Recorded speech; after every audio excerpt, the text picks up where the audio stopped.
tabia hatarishi ambazo mwanamke akiwa nazo zinamweka yeye kwenye uhatari wa kupata maambukizi haya ya hawa bakteria ambao wanatusababishia huu ugonjwa. Ambazo tabia hizo hatarishi, ya kwanza kabisa ni multiple sexual partner. Mwanamke kuwa na wapenzi wengi, kuwa na mpenzi zaidi ya mmoja, au kuwa na mpenzi ambaye yeye ana wapenzi wengi. Unaweza ukawa wewe una mpenzi mmoja lakini yeye ana wapenzi wengi. Kwa hiyo tabia hii inafanya wanawake wengi sana wanajikuta hapo katika uhatari wa kupata ugonjwa huu wa PID. Lakini tabia nyingine hatarishi ni unprotected sex, kufanya ngono zembe, kushiriki tendo, kujamiana bila kinga aina yoyote. Tunayokusudia zaidi hapa ni condom.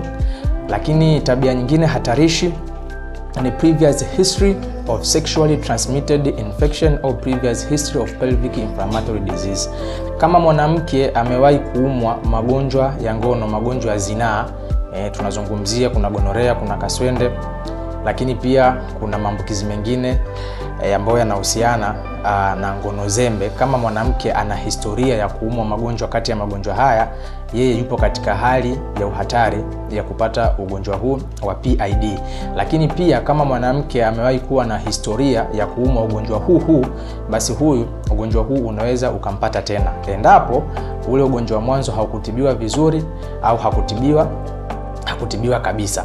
Kwa hivyo sababu nyingine au tabia nyingine hatarishi ni local au poor economic social status.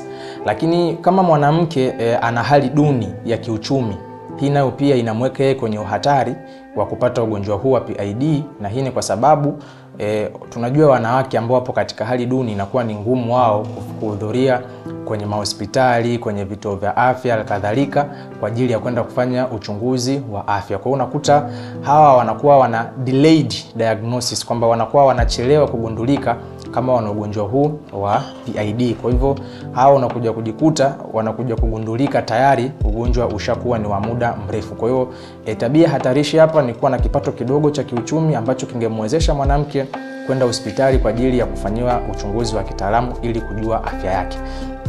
Lakini tabia nyingine hatarishi ni recent intrauterine device. Kama mwanamke hivi karibuni ameweka kitanzi. Kitanzi ni njia ya uzazi wa mpango ambayo inahusisha kuwekewa kifaa ambacho kinaenda kuziba mirija ya mayai ama mirija ya uzazi. Kwa hiyo ile intrauterine device au hicho kifaa ambacho unawekewa, wakati unawekewa kinaweza kikasababisha maambukizi au wale bakteria wakatoka sehemu ya chini ya via vyako vya uzazi kama mwanamke yakaenda sehemu ya juu. Kwa hivyo hii nayo ni hatari, ni tabia hatarishi. Lakini tabia nyingine hatarishi ni douching. Mwanamke aidha kuchezea au kuchezewa sehemu zake za siri, aidha kwa vidole ama kwa vifaa vingine.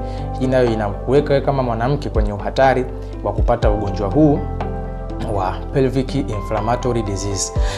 Lakini hali nyingine hatarishi ni early age at first sexual intercourse. Mwanamke au mdada akianza mapema kushiriki tendo la ndoa inamweka katika uhatari, na hii ni kwa sababu atakuwa anashiriki tendo kwa kipindi kirefu sana cha muda cha maisha yake, hali ambayo itamweka katika uhatari na kujiingiza kwenye masuala ya ngono zembe na vitu kama hivyo. Lakini sababu nyingine ambayo ni hatari ambayo mwanamke akiwa nayo inaweza ikampelekea akapata gonjwa hili la pelvic inflammatory disease ni transsexual sex. Wale wadada ambao wanafanya mapenzi kwa lengo la kujiuza, kwamba wao wanapewa pesa then wao wanatoa miili yao. Hii nayo inaweka katika uhatari kwa sababu mara nyingi unakuta wanakuwa hawatumii kinga ya aina yoyote, lakini pia wanakuwa hawana mtu maalum, anakuwa ni mtu yoyote.